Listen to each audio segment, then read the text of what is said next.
to AEF TV in association with Angelati. I'm joined now by Rentia and Tonder, who is the head of power at Standard Bank.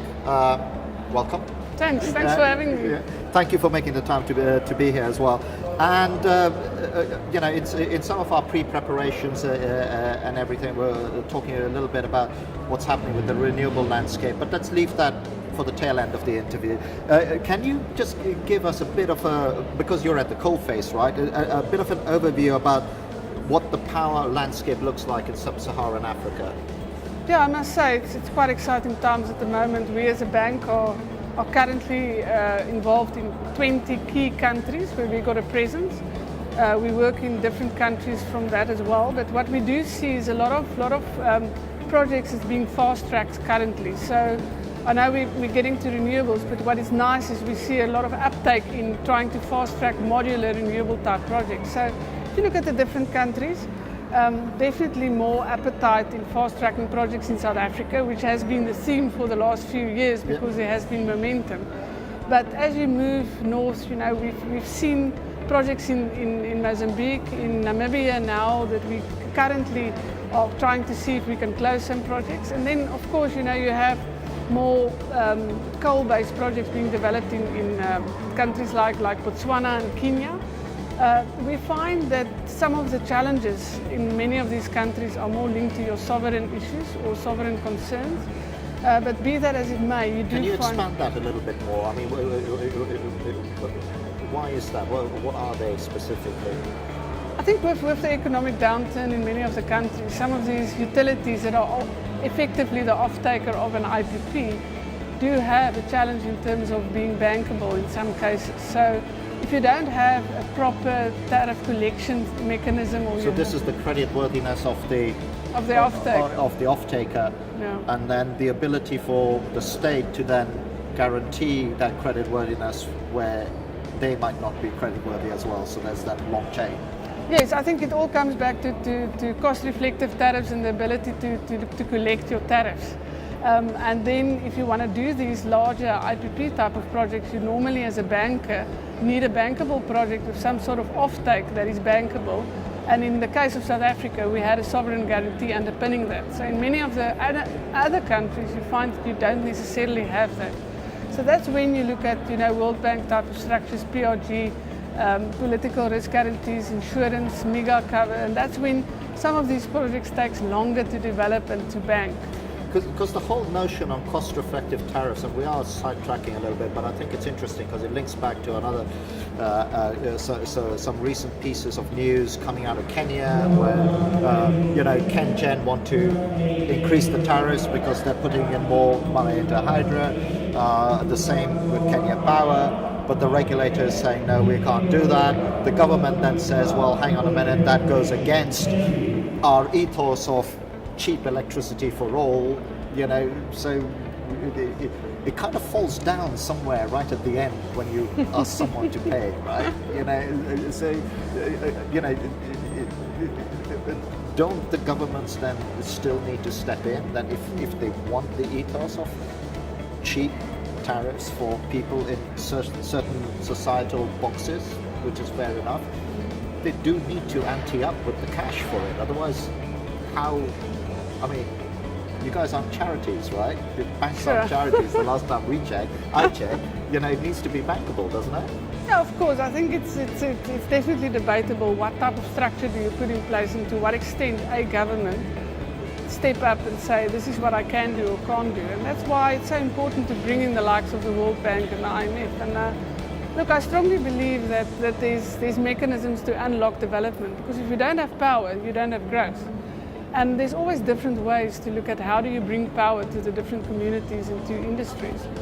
And let's take that to kind of move to more positive territory. I mean, what do you think are sort of some of the challenges and requirements to building a sustainable energy mix? Because I think that's, it neatly segues us to that. It has to be sustainable. If it's not sustainable, job creating or whatever it is, then you're kind of back to the old world of subsidies forever or whatever it is.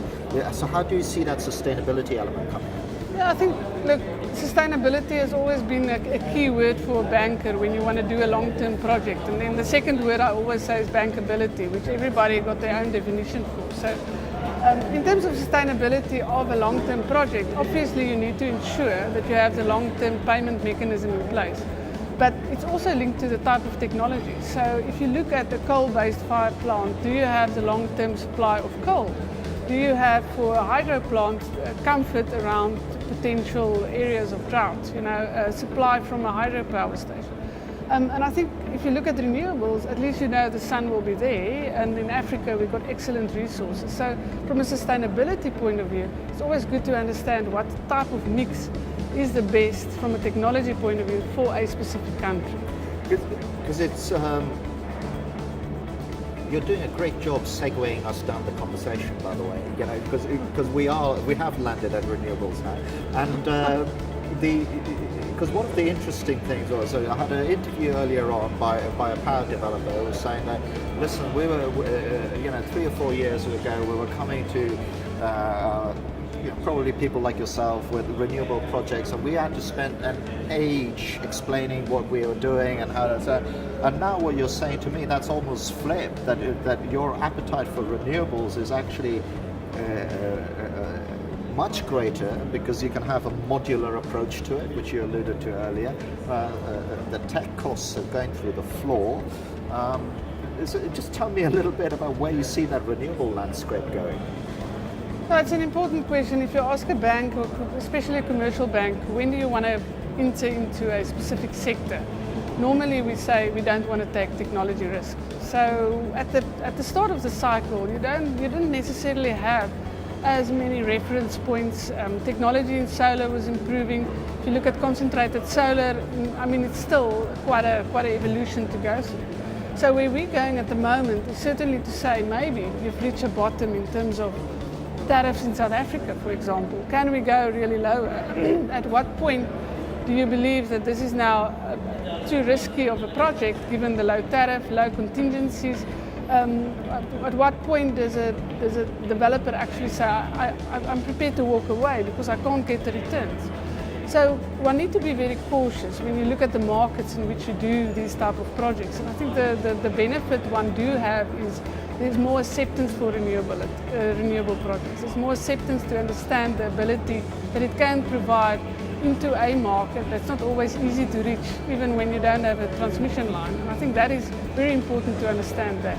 And isn't it the case that we're also seeing more and more projects on the renewable side where you're talking about rural electrification, right?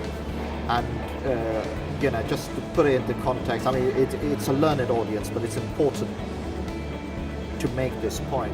When you're talking about rural electrification, you're not in general talking about electricity to run washing machines in every house. That's not the point. It's just about. Aren't we seeing a lot of very innovative business models also coming to play? I mean, I'm aware of one where mobile phone cellular technology is being used to pay in micropayments for the thing, and it's creating a local economy where people are coming to this village to get their bikes welded because there's electricity there and things like that. I mean, are you able to just comment around some of that innovation? Because it doesn't really interest a standard bank, does it? I mean, because it's too small, but it's interesting to see it though.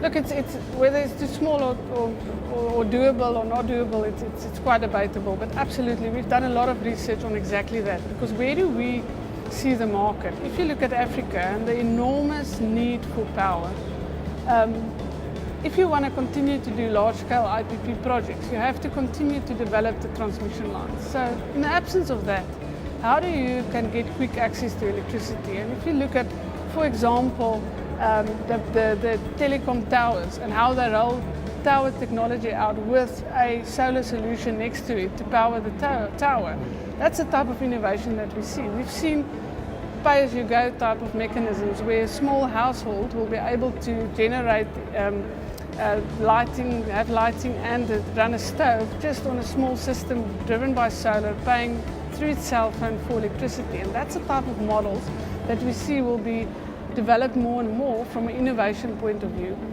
of course, from a bank's point of view, where do you get involved? Where do you really add to the value proposition, to the client, but also to the consumer? And I think it's very important to understand that these type of finance mechanisms still need to be developed. But more and more microgrids, off-grid type of solutions for companies in deep rural areas are becoming more of a theme going forward, and we're very excited about it.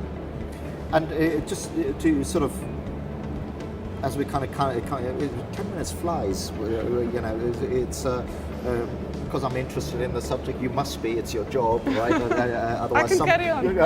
Otherwise, something. Well, I'm going to ask you to carry on. Is it's like I am particularly interested on the renewables piece because, from my observation of this event, when I first started covering it 4 years ago, I was talking about renewables because I'm interested in it, and well, it's not applicable to Africa. Now it is. And one of the key things that I found is that when people are showcasing fast speed projects,